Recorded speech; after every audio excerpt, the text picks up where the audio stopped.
Nouvelles héroïnes. Eh bien, j'avais 14 ans.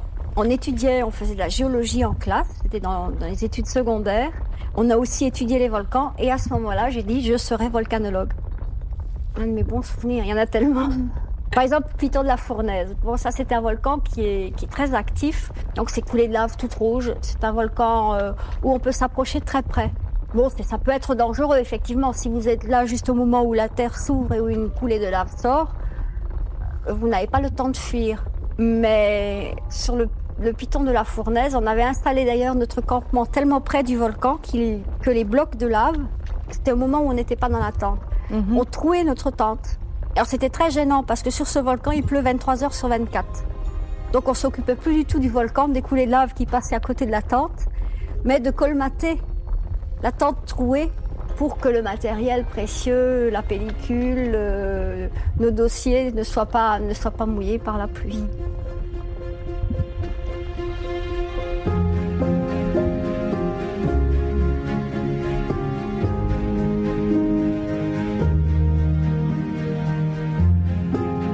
Salut, c'est Céline Steyer, celle qui te raconte des histoires vraies, pas des contes à paillettes avec des filtres Insta. Des récits personnels avec de l'estime de soi, du courage et de l'audace. Et surtout des filles qui envoient du lourd.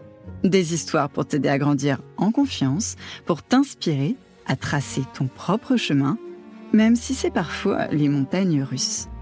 Ici, pas besoin de muscles en acier ni de cape magique. L'aventure commence quand tu te poses une question. Et pourquoi pas moi ? Quand tu refuses les règles toutes faites qu'on t'impose. Parce que l'aventure, ce n'est pas réservé qu'aux garçons et encore moins aux héros de fiction.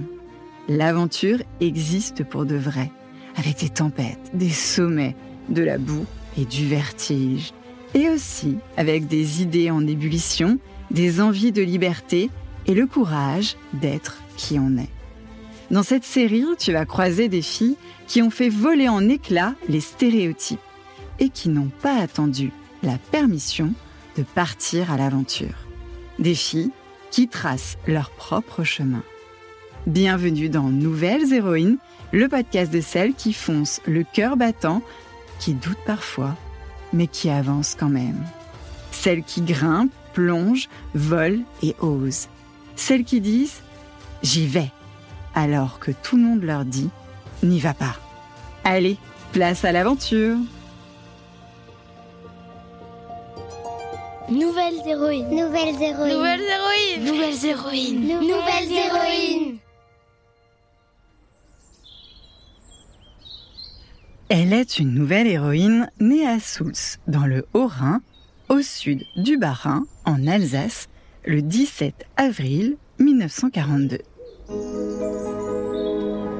Encore petite, que pas trop grande, Catherine Conrad, plus connue sous le nom de Katia, ne rêve pas d'être une princesse avec une longue traîne ou encore de vivre dans un château. Hors de la maison de ses parents, Charles et Madeleine, respectivement ouvriers et institutrices, Katia fait des courses de moto, escalade les rochers et déteste par-dessus tout qu'on la mette dans une case. Ses parents essaient de l'envoyer dans une école religieuse pour qu'elle s'assagisse. Mais rien n'y fait. Elle ne choisira pas la prière. Ce jour-là, elle a 14 ans et le monde semble encore bien tranquille. Assise en classe, le menton dans la main, elle écoute d'une oreille distraite. Jusqu'à ce que son professeur annonce comme on déclenche une étincelle « Nous allons étudier les volcans ». Alors, sans un bruit, quelque chose s'allume en elle, comme un appel des profondeurs de la terre. Et elle sait que sa vie vient de commencer. À chaque nouveau cours, Katia est la première installée et se passionne pour les histoires de volcans en posant 1001 questions. Est-ce qu'un volcan peut apparaître soudainement sans prévenir ? Est-ce que les volcans peuvent vraiment être endormis depuis très très longtemps et se réveiller un jour ? C'est possible de prédire exactement quand un volcan va exploser Ou c'est encore un mystère ?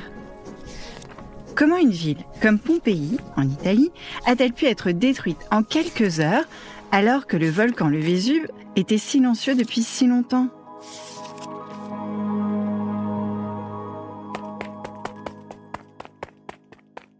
Le soir, quand elle rentre à la maison, elle s'exclame d'une voix forte et déterminée. « Papa, maman, je serai volcanologue !» À l'époque, la science parle fort et au masculin. Mais Katia, elle, n'écoute que le grondement sous ses pieds. Elle entre en science comme on entre en résistance, avec passion, précision et surtout sans demander la permission.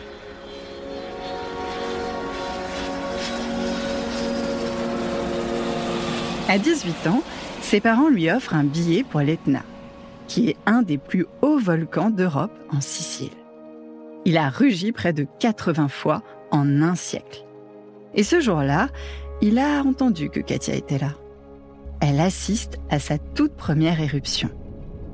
Le ciel devient rouge, la terre tremble sous ses pieds, la montagne crache des pierres incandescentes. Elle comprend qu'elle est exactement là où elle doit être. Elle entraîne ses parents sur ce volcan actif, puis elle poursuit sa route. Elle étudie la physique et la chimie à Strasbourg et à 27 ans, elle obtient pour ses travaux de volcanologie le prix de la Fondation de la Vocation et devient ainsi l'une des premières femmes à recevoir cette bourse. Parce que Katia ne cherche pas la gloire, elle cherche à comprendre le feu et à faire de cette quête sa vie. Grâce à ça, elle invente le premier chromatographe portatif, un appareil qui permet d'analyser les gaz des volcans directement sur le terrain et pas juste dans un laboratoire. C'est une révolution scientifique et ce n'est que le début.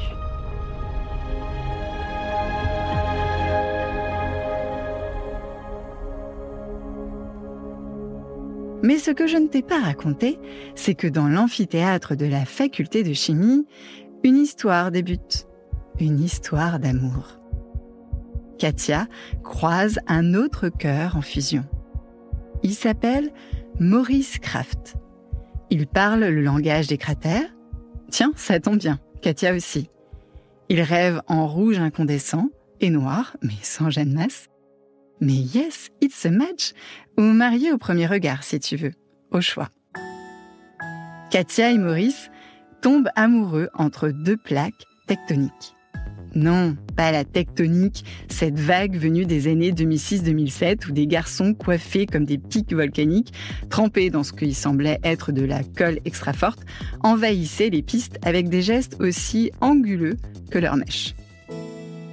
Pour leur lune de miel, pas de plage de sable blanc, pas de cocktail, pas d'hôtel du bout du monde à Tahiti ou les Maldives.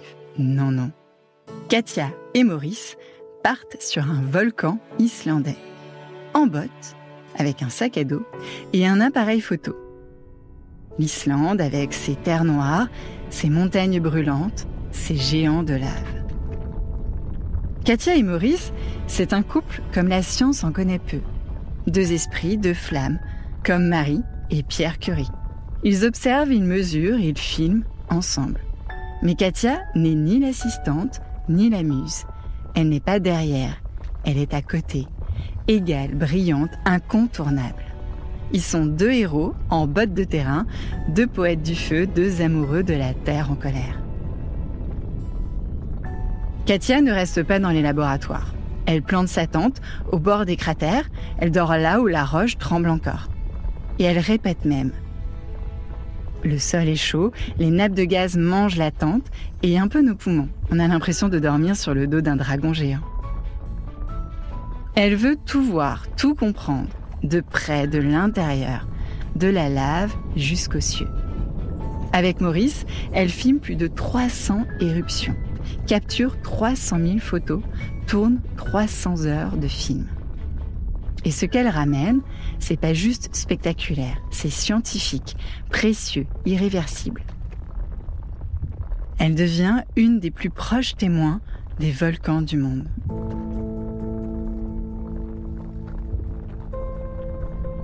Il en faudrait des montagnes de disques durs pour garder la trace de tout ce qu'ils ont filmé.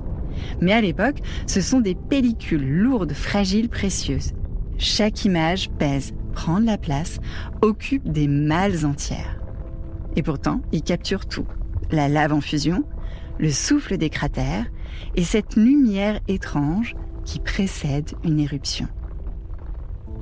Mais aussi leur propre vie, leurs gestes de terrain, leurs tentes montées au bord du gouffre, leurs casques posés de travers, leurs rires, leur maladresse, leur complicité. C'est la première fois qu'on voit les volcans ainsi, vivants, mouvants, intimes. Le feu n'est plus seulement une menace, il devient une matière à comprendre, à raconter, à transmettre. Et à travers leurs images, ce n'est pas seulement la science qui progresse, c'est une manière de regarder la Terre qui naît, la Terre renaître. D'ailleurs, je te laisse l'écouter expliquer son métier de volcanologue. Alors le premier rôle du volcanologue, le plus égoïste pourrait-on dire, c'était de comprendre, d'expliquer un volcan. Le deuxième rôle, c'est de prévoir les éruptions volcaniques. Donc un but humanitaire, de pouvoir prévoir une éruption et empêcher mort d'homme. Pouvoir dire aussi aux gens ce qui va se passer pendant cette éruption. Pouvoir leur dire, ce qui est très difficile évidemment, quand ils peuvent revenir dans les zones menacées ou sinistrées. Oui. Mon rôle à moi, c'est surtout en tant que chimiste, d'étudier, d'analyser des gaz volcaniques, c'est-à-dire de prendre des gaz sur le terrain, de les emporter en laboratoire ensuite pour les analyser, ou deuxième méthode, de les analyser directement sur place. Ça, c'est donc le premier rôle que j'ai. Le deuxième, c'est de photographier. Parce que l'image, aussi bien en film qu'en photo, est très importante pour décrire un phénomène volcanique.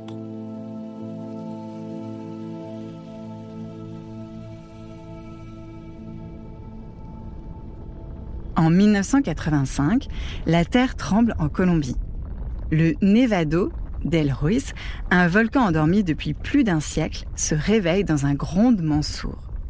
La neige éternelle qui recouvre son sommet fond brutalement sous la chaleur de l'éruption. Une lave glacée, une coulée de boue brûlante. Lahar, disent les scientifiques. Et cette coulée dévale les flancs de la montagne à plus de 60 km/h. Elle engloutit tout, les maisons, les écoles, les familles et la ville d'Armero en pleine nuit. 22 000 morts en quelques heures. Pour Katia et Maurice Kraft, c'est plus qu'un drame, c'est un point de bascule. Ils ne veulent plus seulement observer le feu, ils veulent maintenant alerter pour prévenir et sauver. Alors ils transforment leur passion en mission. Ils réalisent un film, Vivre sous la menace des volcans. Un documentaire poignant, scientifique et pédagogique, traduit en 7 langues, diffusé par l'UNESCO dans le monde entier. Ce film devient une alarme bienveillante. Il circule dans les écoles, les villages, les ministères, et grâce à lui, des milliers de vies seront épargnées. Et moi, d'origine alsacienne, j'ai eu la chance de le visionner quand j'étais à peine plus âgée que toi. Katia en est convaincue. Comprendre un volcan, ce n'est pas juste le regarder, c'est savoir quand dire « partez, sauvez-vous ». Et pour cela, elle a risqué sa vie pour protéger celle des autres. Le 3 juin 1991, sur les flancs du mont Unzen, au Japon, Katia et Maurice voient une dernière fois le phénomène qui passionne tant Maurice, les nuées ardentes. Les nuées ardentes sont l'un des phénomènes volcaniques les plus dangereux et spectaculaires. Ce sont des avalanches de gaz brûlants, de cendres et de fragments de roches incandescents qui dévalent les pentes d'un volcan à très grande vitesse, parfois jusqu'à 400 km/h, et à des températures qui peuvent dépasser 600 à 800 degrés. Elles sont si rapides et chaudes qu'elles brûlent, détruisent et étouffent tout sur leur passage. C'est ce type d'éruption qui a enseveli Pompéi en l'an 79 et qui a tué plus de 22 000 personnes en 1985 lors de l'éruption du Nevado del Ruiz en Colombie. Ce jour-là, Katia et Maurice n'ont pas pu louer d'hélicoptère, car ils étaient tous réquisitionnés par la presse. Ils n'ont donc pas pu voir que la route sur laquelle ils se trouvaient à 15h58, se situait au beau milieu du passage de la coulée de nuées ardentes. Ces nuées ardentes dévalant les pentes de Lunzen recouvrent de cendres Katia et Maurice. Retrouvés 2 jours plus tard, leurs corps sont déposés dans le Tamb Anyoi de Shimabara. L'endroit le plus dangereux du monde, c'est le lit. C'est le lit. Puisque 85% des gens y meurent. Ah bon? Donc, conclusion, ne vous couchez plus jamais et allez sur un volcan. Et le second, c'est la route. Et la route est... On oublie toujours que la route tue 400 000 personnes par an. Les volcans, ils en tuent peut-être 100, 200 par an.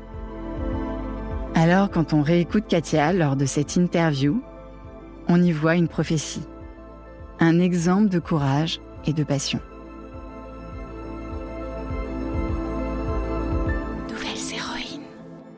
Voilà, c'était l'histoire de la volcanologue Katia Kraft. J'espère que ça t'a plu. Que dois-tu retenir de cette histoire? Katia Kraft est une femme libre, une scientifique brillante, une exploratrice courageuse. Elle a prouvé qu'on peut aimer la lave plus que la norme. Katia Kraft n'était pas une femme d'eux ou la femme de Maurice. D'ailleurs, si tu tapes Katia Kraft sur Internet, tu vas tomber sur son Wikipédia et le Wikipédia de Katia et Maurice Kraft. Elle a montré aussi qu'on peut aimer le savoir plus que le confort. Et qu'une fille qui dit à 14 ans « Je serai volcanologue » n'a pas besoin qu'on la freine. Mais tu sais ce qu'il y a de plus beau dans tout ça? C'est que personne n'a jamais dit à Katia « T'es une fille, t'es pas faite pour ça ». Ou plutôt si, plein l'ont dit. Mais elle l'a fait quand même. Elle a prouvé que la science, l'exploration, le courage, l'aventure, ce n'est pas une affaire de garçon. Katia Kraft fait partie de ces femmes qui ont révolutionné l'aventure, comme Alexandra David Neil, qui est la première femme à être entrée au Népal alors que c'était interdit aux femmes, Nelly Bly, première femme reporter qui a fait le tour du monde en 72 jours, ou encore Gertrude Ederle, première femme à avoir traversé la Manche à la nage. Toutes ces histoires sont à écouter, bien sûr, sans modération sur le podcast. Allez, on repart à l'aventure.